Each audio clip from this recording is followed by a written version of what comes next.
Nandikkara saint Mary's പള്ളി കൂദാശ കർമ്മത്തിന് ഒരുങ്ങി.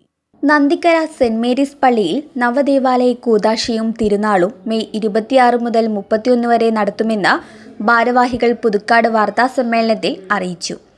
നന്ദിക്കര പരിശുദ്ധ കന്യകാമറിയത്തിന്റെ നാമധേയത്തിലുള്ള പുനർനിർമ്മിച്ച പള്ളിയുടെ കൂദാശ കർമ്മവും പ്രതിഷ്ഠയും വൈദിക മന്ദിരത്തിന്റെ വെഞ്ചിരിപ്പും മെയ് 26 ഉച്ചതിരിഞ്ഞ് 3:30 ഇരിങ്ങാലക്കുട രൂപത അധ്യക്ഷൻ മാർ പോളി കണ്ണൂക്കാടൻ നിർവഹിക്കും.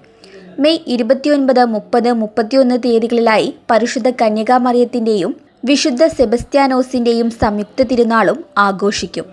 28 ഇടവക ദിനം ആഘോഷിക്കും.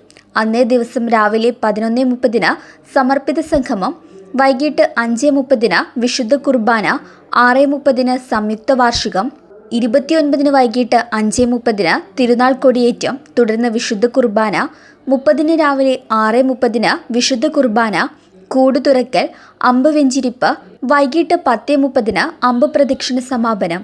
തിരുനാൾ ദിനമായ 31 രാവിലെ 10:15 നടക്കുന്ന തിരുനാൾ കുർബാനയ്ക്ക് ഫാദർ ഷാജി തെക്കേക്കര കാർമ്മികനാകും.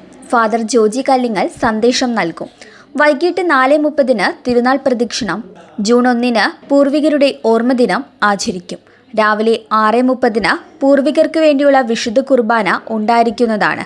വാർത്താ സമ്മേളനത്തിൽ വികാരി ഫാദർ വിൽസൺ പെരേപ്പാടൻ, കൈക്കാരന്മാരായ Varghese Devasikutty Panattuparambil, John Lonappan Panattuparambil, general convener Jenson Panattuparambil എന്നിവർ പങ്കെടുത്തു.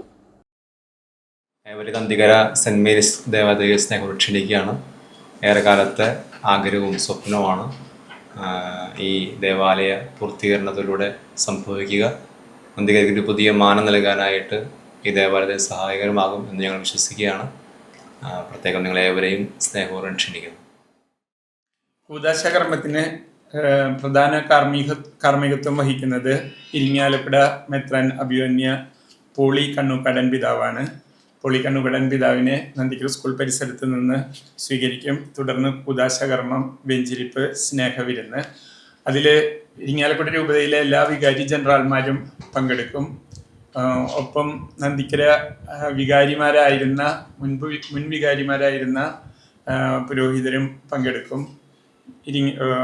പുതുക്കാട് നിയോജകമണ്ഡലം MLA, അതുപോലെ മറ്റ് ജനപ്രതിനിധികൾ, പറപ്പുകര പഞ്ചായത്ത് പ്രസിഡന്റ് അടക്കമുള്ള ജനപ്രതിനിധികളൊക്കെ വരാം എന്ന് സമ്മതിച്ചിട്ടുണ്ട്. അന്നത്തെ ദിവസം മെയ് 27 ബുധനാഴ്ച ഒരു പ്രവാസി സംഗമം, അതായത് നന്ദിക്കര ഇടവകയിൽ നിന്ന് ഇപ്പോൾ ഇന്ത്യക്ക് പുറത്തുള്ളവരും മുൻപ് ഇന്ത്യക്ക് പുറത്തുണ്ടായിരുന്ന ഇപ്പോൾ ഇവിടെ സ്ഥിരതാമസമുള്ളവരുടെ ഒരു സംഗമം 10 മണിക്ക് ആസൂത്രണം ചെയ്തിട്ടുണ്ട്. അന്ന് തന്നെ ഉച്ചതിരിഞ്ഞ് കുട്ടികളുടെ ആദ്യ കുർബാന സ്വീകരണവും